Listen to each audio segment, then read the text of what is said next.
بسم الله الرحمن الرحيم. سيقول السفهاء من الناس ما ولاهم عن قبلتهم التي كانوا عليها قل لله المشرق والمغرب يهدي من يشاء إلى صراط مستقيم. وكذلك جعلناكم أمة وسطا لتكونوا شهداء على الناس ويكون الرسول عليكم شهيدا. وما جعلنا القبلة التي كنت عليها إلا لنعلم من يتبع الرسول ممن ينقلب على عقبيه وإن كانت لكبيرة إلا على الذين هدى الله وما كان الله ليضيع إيمانكم إن الله بالناس لرؤوف رحيم. قد نرى تقلب وجهك في السماء فلنولينك قبلة ترضاها فول وجهك شطر المسجد الحرام وحيث ما كنتم فولوا وجوهكم شطره وإن الذين أوتوا الكتاب ليعلمون أنه الحق من ربهم وما الله بغافل عما يعملون. ولئن أتيت الذين أوتوا الكتاب بكل آية ما تبعوا قبلتك وما أنت بتابع قبلتهم وما بعضهم بتابع قبلة بعض ولئن اتبعت أهواءهم من بعد ما جاءك من العلم إنك إذا لمن الظالمين. الذين آتيناهم الكتاب يعرفونه كما يعرفون أبناءهم وإن فريقا منهم ليكتمون الحق وهم يعلمون. الحق من ربك فلا تكونن من الممترين. ولكل وجهة هو موليها فاستبقوا الخيرات أينما تكونوا يأت بكم الله جميعا إن الله على كل شيء قدير. ومن حيث خرجت فول وجهك شطر المسجد الحرام وإنه للحق من ربك وما الله بغافل عما تعملون. ومن حيث خرجت فول وجهك شطر المسجد الحرام وحيث ما كنتم فولوا وجوهكم شطره لئلا يكون للناس عليكم حجة إلا الذين ظلموا منهم فلا تخشوهم واخشوني ولأتم نعمتي عليكم ولعلكم تهتدون. كما أرسلنا فيكم رسولا منكم يتلو عليكم آياتنا ويزكيكم ويعلمكم الكتاب والحكمة ويعلمكم ما لم تكونوا تعلمون. فاذكروني أذكركم واشكروا لي ولا تكفرون. يا أيها الذين آمنوا استعينوا بالصبر والصلاة إن الله مع الصابرين. ولا تقولوا لمن يقتل في سبيل الله أموات بل أحياء ولكن لا تشعرون. ولنبلونكم بشيء من الخوف والجوع ونقص من الأموال والأنفس والثمرات وبشر الصابرين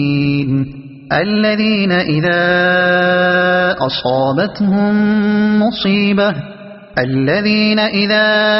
أصابتهم مصيبة قالوا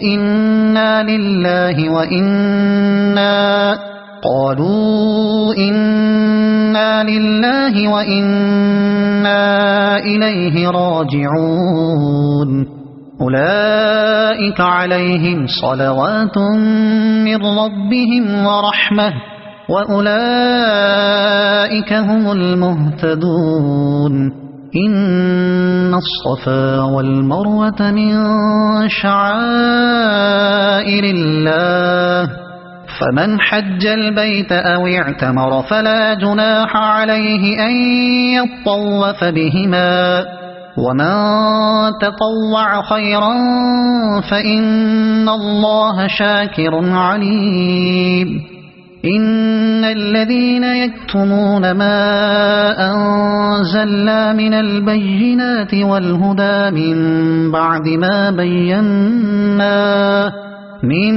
بعد ما بيناه للناس في الكتاب أولئك يلعنهم الله ويلعنهم اللاعنون إلا الذين تابوا وأصلحوا وبينوا فأولئك أتوب عليهم وأنا التواب الرحيم إن الذين كفروا وماتوا وهم كفار أولئك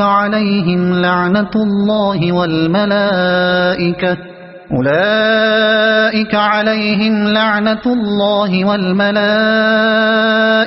والناس أجمعين خالدين فيها لا يخفف عنهم العذاب ولا هم ينظرون وإلهكم إله واحد لا إله إلا هو الرحمن الرحيم إن في خلق السماوات والأرض واختلاف الليل والنهار والفلك التي تجري في البحر بما ينفع الناس وما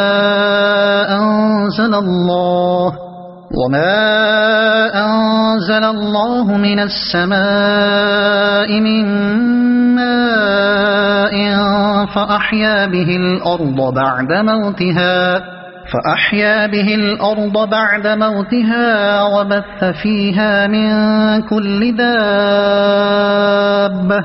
وتصريف الرياح والسحاب المسخر بين السماء والأرض لآيات لقوم يعقلون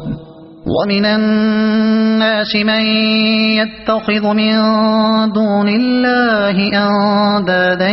يحبونهم كحب الله والذين آمنوا أشد حبا لله ولو يرى الذين ظلموا إذ يرون العذاب أن القوة لله جميعا وأن الله شديد العذاب إذ تبرأ الذين اتبعوا من الذين اتبعوا ورأوا العذاب وتقطعت بهم الأسباب وقال الذين اتبعوا لو أن لنا كرة فنتبرأ منهم كما تبرؤوا منا كذلك يريهم الله أعمالهم حسرات عليهم وما هم بخارجين من النار يا أيها الناس كلوا مما في الأرض حلالا طيبا ولا تتبعوا خطوات الشيطان إنه لكم عدو مبين إنما يأمركم بالسوء والفحشاء وأن تقولوا على الله ما لا تعلمون وإذا قيل لهم اتبعوا ما أنزل الله قالوا بل نتبع ما ألفينا عليه آباءنا أولو كان آباؤهم لا يعقلون شيئا ولا يهتدون ومثل الذين كفروا كمثل الذي ينعق بما لا يسمع إلا دعاء ونداء صم بكم عمي فهم لا يعقلون يا أيها الذين آمنوا كلوا من طيبات ما رزقناكم واشكروا لله إن كنتم إياه تعبدون إنما حرم عليكم الميتة والدم ولحم الخنزير وما أهل به لغير الله فمن اضطر غير باغ ولا عاد فلا إثم عليه إن الله غفور رحيم إن الذين يكتمون ما أنزل الله من الكتاب ويشترون به ثمنا قليلا أولئك ما يأكلون في بطونهم إلا النار ولا يكلمهم الله يوم القيامة ولا يزكيهم ولهم عذاب أليم أولئك الذين اشتروا الضلالة بالهدى والعذاب بالمغفرة فما أصبرهم على النار ذلك بأن الله نزل الكتاب بالحق وإن الذين اختلفوا في الكتاب لفي شقاق بعيد ليس البر أن تولوا وجوهكم قبل المشرق والمغرب ولكن البر من آمن بالله واليوم الآخر والملائكة والكتاب والنبيين وآتى المال على حبه ذوي القربى واليتامى والمساكين وابن السبيل والسائلين وفي الرقاب وأقام الصلاة وآتى الزكاة والموفون بعهدهم إذا عاهدوا والصابرين في البأساء والضراء وحين البأس أولئك الذين صدقوا وأولئك هم المتقون يا أيها الذين آمنوا كتب عليكم القصاص في القتلى الحر بالحر والعبد بالعبد والأنثى بالأنثى فمن عفي له من أخيه شيء فاتباع بالمعروف وأداء إليه بإحسان ذلك تخفيف من ربكم ورحمة فمن اعتدى بعد ذلك فله عذاب أليم ولكم في القصاص حياة يا أولي الألباب لعلكم تتقون كتب عليكم إذا حضر أحدكم الموت إن ترك خيرا الوصية للوالدين والأقربين بالمعروف حقا على المتقين فمن بدله بعدما سمعه فإنما إثمه على الذين يبدلونه إن الله سميع عليم فمن خاف من موص جنفا أو إثما فأصلح بينهم فلا إثم عليه إن الله غفور رحيم يا أيها الذين آمنوا كتب عليكم الصيام كما كتب على الذين من قبلكم لعلكم تتقون أياما معدودات فمن كان منكم مريضا أو على سفر فعدة من أيام أخر وعلى الذين يطيقونه فدية طعام مسكين فمن تطوع خيرا فهو خير له وأن تصوموا خير لكم إن كنتم تعلمون شهر رمضان الذي أنزل فيه القرآن هدى للناس وبينات من الهدى والفرقان فمن شهد منكم الشهر فليصمه ومن كان مريضا أو على سفر فعدة من أيام أخر يريد الله بكم اليسر ولا يريد بكم العسر ولتكملوا العدة ولتكبروا الله على ما هداكم ولعلكم تشكرون وإذا سألك عبادي عني فإني قريب أجيب دعوة الداع إذا دعان فليستجيبوا لي وليؤمنوا بي لعلهم يرشدون أحل لكم ليلة الصيام الرفث إلى نسائكم هن لباس لكم وأنتم لباس لهن علم الله أنكم كنتم تختانون أنفسكم فتاب عليكم وعفى عنكم فالآن باشروهن وابتغوا ما كتب الله لكم وكلوا واشربوا حتى يتبين لكم الخيط الأبيض من الخيط الأسود من الفجر ثم أتموا الصيام إلى الليل ولا تباشروهن وأنتم عاكفون في المساجد تلك حدود الله فلا تقربوها كذلك يبين الله آياته للناس لعلهم يتقون ولا تأكلوا أموالكم بينكم بالباطل وتدلوا بها إلى الحكام لتأكلوا فريقا من أموال الناس بالإثم وأنتم تعلمون يسألونك عن الأهلة قل هي مواقيت للناس والحج وليس البر بأن تأتوا البيوت من ظهورها ولكن البر من اتقى وأتوا البيوت من أبوابها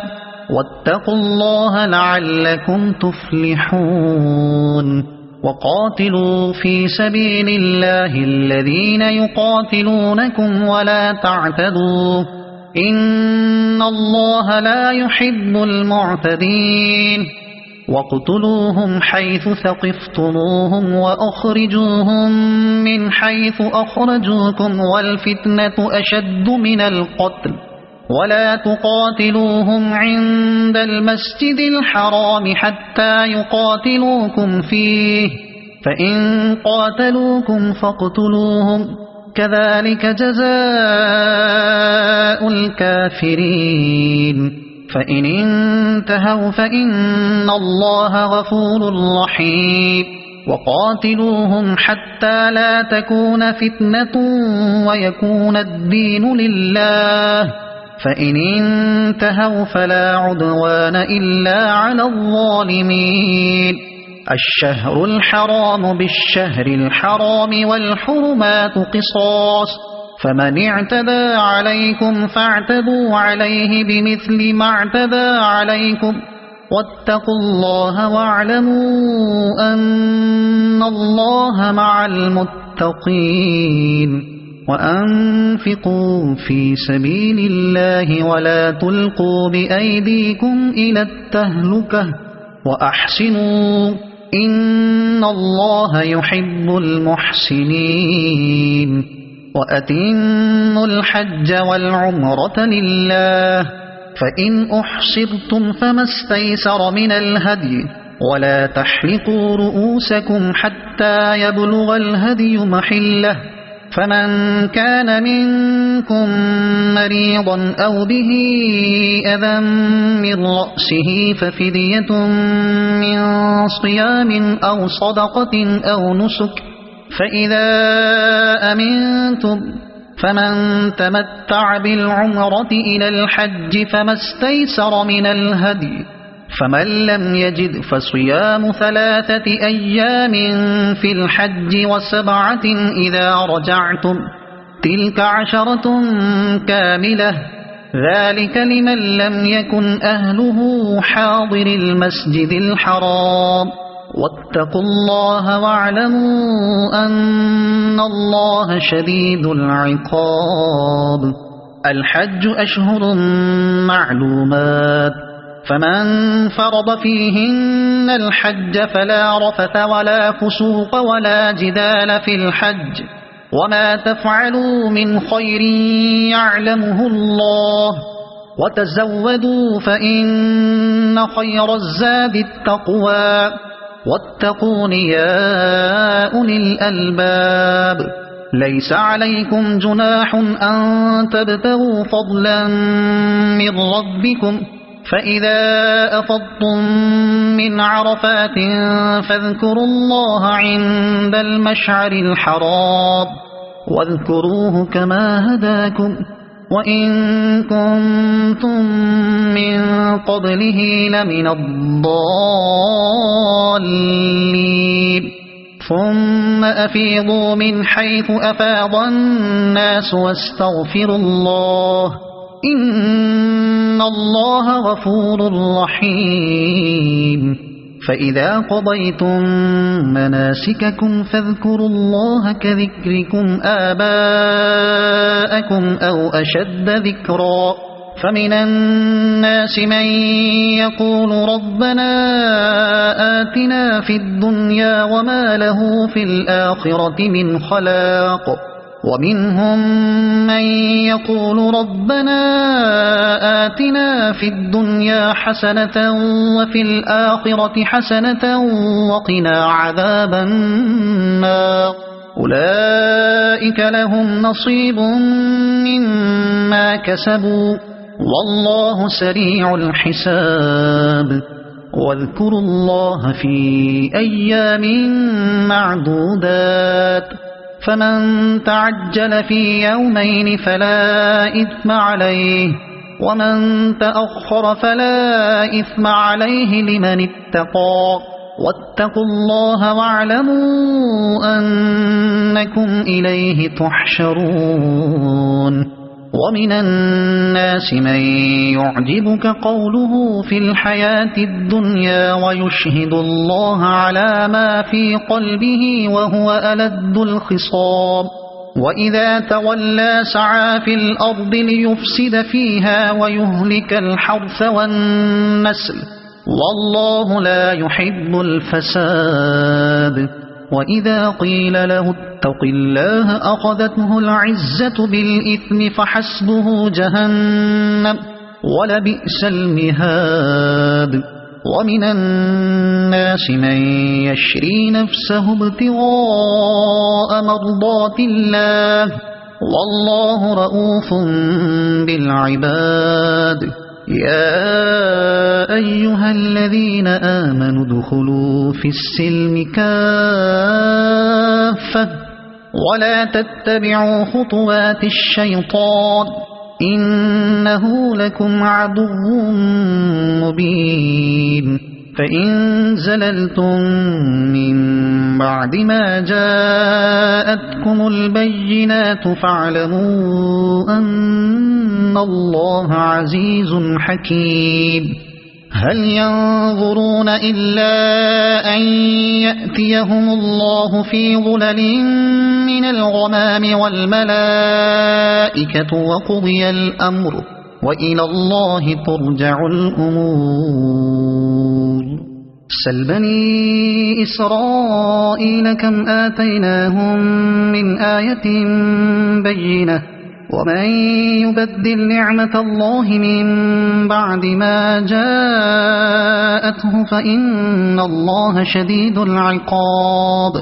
زين للذين كفروا الحياة الدنيا ويسخرون من الذين آمنوا والذين اتقوا فوقهم يوم القيامة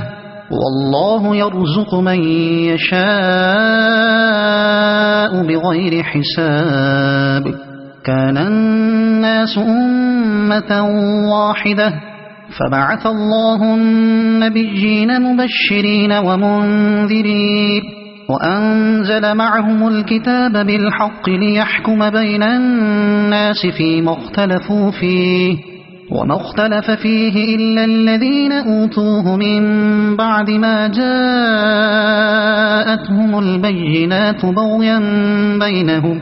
فهدى الله الذين آمنوا لما اختلفوا فيه من الحق بإذنه والله يهدي من يشاء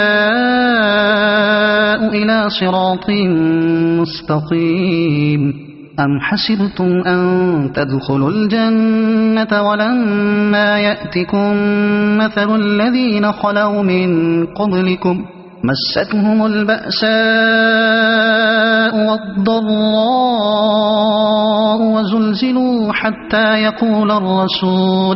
وزلزلوا حتى يقول الرسول والذين آمنوا معه متى نصر الله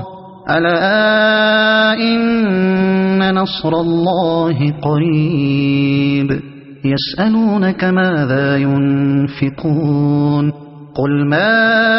أنفقتم من خير فللوالدين والأقربين واليتامى والمساكين وابن السبيل وما تفعلوا من خير فإن الله به عليم كتب عليكم القتال وهو كره لكم وعسى أن تكرهوا شيئا وهو خير لكم وعسى أن تحبوا شيئا وهو شر لكم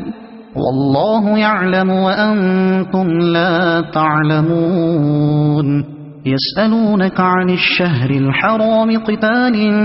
فيه قل قتال فيه كبير وصد عن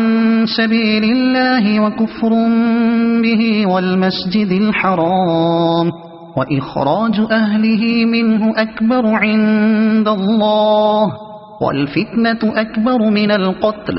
ولا يزالون يقاتلونكم حتى يردوكم عن دينكم إن استطاعوا ومن يرتد منكم عن دينه فيمت وهو كافر فأولئك حبطت أعمالهم في الدنيا والآخرة وأولئك أصحاب النار هم فيها خالدون إن الذين آمنوا والذين هاجروا وجاهدوا في سبيل الله أولئك يرجون رحمة الله والله غفور رحيم يسألونك عن الخمر والميسر قل فيهما إثم كبير ومنافع للناس وإثمهما أكبر من نفعهما ويسألونك ماذا ينفقون قل العفو كذلك يبين الله لكم الآيات لعلكم تتفكرون في الدنيا والآخرة ويسألونك عن اليتامى قل إصلاح لهم خير وإن تخالطوهم فإخوانكم والله يعلم المفسد من المصلح ولو شاء الله لأعنتكم إن الله عزيز حكيم ولا تنكحوا المشركات حتى يؤمن ولأمة مؤمنة خير من مشركة ولو أعجبتكم ولا تنكحوا المشركين حتى يؤمنوا ولعبد مؤمن خير من مشرك ولو أعجبكم أولئك يدعون إلى النار والله يدعو إلى الجنة والمغفرة بإذنه ويبين آياته للناس لعلهم يتذكرون ويسألونك عن المحيض قل هو أذى فاعتزلوا النساء في المحيض ولا تقربوهن حتى يطهرن فإذا تطهرن فأتوهن من حيث أمركم الله إن الله يحب التوابين ويحب المتطهرين نساؤكم حرث لكم فأتوا حرثكم أنى شئتم وقدموا لأنفسكم واتقوا الله واعلموا أنكم ملاقوه وبشر المؤمنين ولا تجعلوا الله عرضة لأيمانكم أن تبروا وتتقوا وتصلحوا بين الناس والله سميع عليم لا يؤاخذكم الله باللغو في أيمانكم ولكن يؤاخذكم بما كسبت قلوبكم والله غفور حليم للذين يؤلون من نسائهم تربص 4 أشهر فإن فاءوا فإن الله غفور رحيم وإن عزموا الطلاق فإن الله سميع عليم والمطلقات يتربصن بأنفسهن 3 قروء ولا يحل لهن أن يكتمن ما خلق الله في أرحامهن إن كن يؤمن بالله واليوم الآخر وبعولتهن أحق بردهن في ذلك إن أرادوا إصلاحا ولهن مثل الذي عليهن بالمعروف وللرجال عليهن درجة والله عزيز حكيم الطلاق 2 مرتان فإمساك بمعروف أو تسريح بإحسان ولا يحل لكم أن تأخذوا مما آتيتموهن شيئا إلا أن يخافا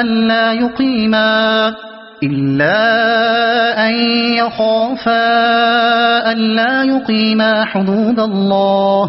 فإن خفتم ألا يقيما حدود الله فلا جناح عليهما فيما افتدت به تلك حدود الله فلا تعتدوها ومن يتعد حدود الله فأولئك هم الظالمون فإن طلقها فلا تحل له من بعد حتى تنكح زوجا غيره فإن طلقها فلا جناح عليهما أن يتراجعا إن ظنا أن يقيما حدود الله وتلك حدود الله يبينها لقوم يعلمون وإذا طلقتم النساء فبلغن أجلهن فأمسكوهن بمعروف أو سرحوهن بمعروف ولا تمسكوهن ضرارا لتعتدوا ومن يفعل ذلك فقد ظلم نفسه ولا تتخذوا آيات الله هزوا واذكروا نعمة الله عليكم وما أنزل عليكم من الكتاب والحكمة يعظكم به واتقوا الله واعلموا أن الله بكل شيء عليم. وإذا طلقتم النساء فبلغن أجلهن فلا تعضلوهن أن ينكحن أزواجهن إذا تراضوا بينهم بالمعروف، ذلك يوعظ به من كان منكم يؤمن بالله واليوم الآخر، ذلكم أزكى لكم وأطهر، والله يعلم وأنتم لا تعلمون. والوالدات يرضعن أولادهن حولين كاملين لمن أراد أن يتم الرضاعة، وعلى المولود له رزقهن وكسوتهن بالمعروف، لا تكلف نفس إلا وسعها، لا تضار والدة بولدها ولا مولود له بولده، وعلى الوارث مثل ذلك، فإن أرادا فصالا عن تراض منهما وتشاور فلا جناح عليهما. وإن أردتم أن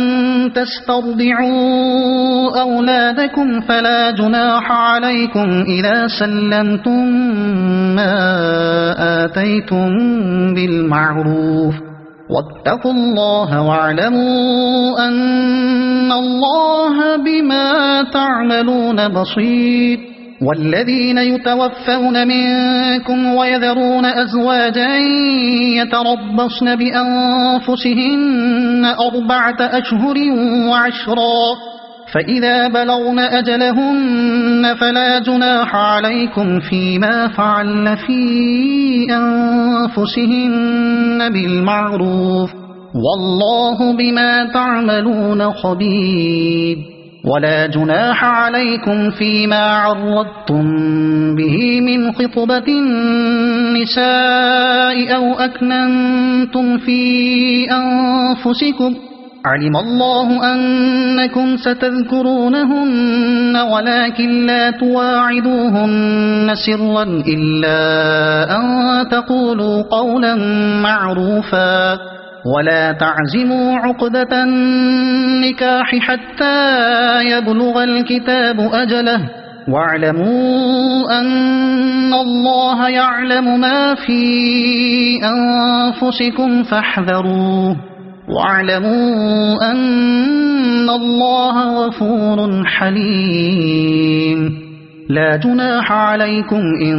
طلقتم النساء ما لم تمسوهن أو تفرضوا لهن فريضة، ومتعوهن على الموسع قدره وعلى المقتر قدره متاعا بالمعروف حقا على المحسنين. وإن طلقتموهن من قبل أن تمسوهن وقد فرضتم لهن فريضة فنصف ما فرضتم إلا أن يعفون أو يعفو الذي بيده عقدة النكاح، وأن تعفوا أقرب للتقوى، ولا تنسوا الفضل بينكم، إن الله بما تعملون بصير. حافظوا على الصلوات والصلاة الوسطى وقوموا لله قانتين، فإن خفتم فرجالا أو ركبانا، فإذا أمنتم فاذكروا الله كما علمكم ما لم تكونوا تعلمون. والذين يتوفون منكم ويذرون أزواجا وصية لأزواجهم متاعا إلى الحول غير إخراج، فإن خرجن فلا جناح عليكم فيما فعل في أنفسهن من معروف، والله عزيز حكيم. وللمطلقات متاع بالمعروف حقا على المتقين كذلك يبين الله لكم آياته لعلكم تعقلون ألم تر إلى الذين خرجوا من ديارهم وهم ألوف حذر الموت فقال لهم الله موتوا ثم أحياهم إن الله لذو فضل على الناس ولكن أكثر الناس لا يشكرون وقاتلوا في سبيل الله واعلموا أن الله سميع عليم من ذا الذي يقرض الله قرضا حسنا فيضاعفه له أضعافا كثيرة والله يقبض ويبسط وإليه ترجعون ألم تر إلى الملأ من بني إسرائيل من بعد موسى إذ قالوا لنبي له مبعث لنا ملكا نقاتل في سبيل الله قال هل عسيتم إن كتب عليكم القتال ألا تقاتلوا قالوا وما لنا ألا نقاتل في سبيل الله وقد أخرجنا من ديارنا وأبنائنا فلما كتب عليهم القتال تولوا إلا قليلا منهم والله عليم بالظالمين وقال لهم نبيهم إن الله قد بعث لكم طالوت ملكا قالوا أنى يكون له الملك علينا ونحن أحق بالملك منه ولم يؤت سعة من المال قال إن الله اصطفاه عليكم وزاده بسطة في العلم والجسم والله يؤتي ملكه من يشاء والله واسع عليم وقال لهم نبيهم إن آية ملكه أن يأتيكم التابوت فيه سكينة من ربكم وبقية مما ترك آل موسى وآل هارون تحمله الملائكة إن في ذلك لآية لكم إن كنتم مؤمنين فلما فصل طالوت بالجنود قال إن الله مبتليكم بنهر فمن شرب منه فليس مني ومن لم يطعمه فإنه مني إلا من اغترف غرفة بيده فشربوا منه إلا قليلا منهم فلما جاوزه هو والذين آمنوا معه قالوا لا طاقة لنا اليوم بجالوت وجنوده قال الذين يظنون أنهم ملاقوا الله كم من فئة قليلة غلبت فئة كثيرة بإذن الله والله مع الصابرين ولما برزوا لجالوت وجنوده قالوا ربنا أفرغ علينا صبرا وثبت أقدامنا وانصرنا على القوم الكافرين فهزموهم بإذن الله وقتل داود جالوت وآتاه الله الملك والحكمة وعلمه مما يشاء ولولا دفع الله الناس بعضهم ببعض لفسدت الأرض ولكن الله ذو فضل على العالمين تلك آيات الله نتلوها عليك بالحق وإنك إنك لمن المرسلين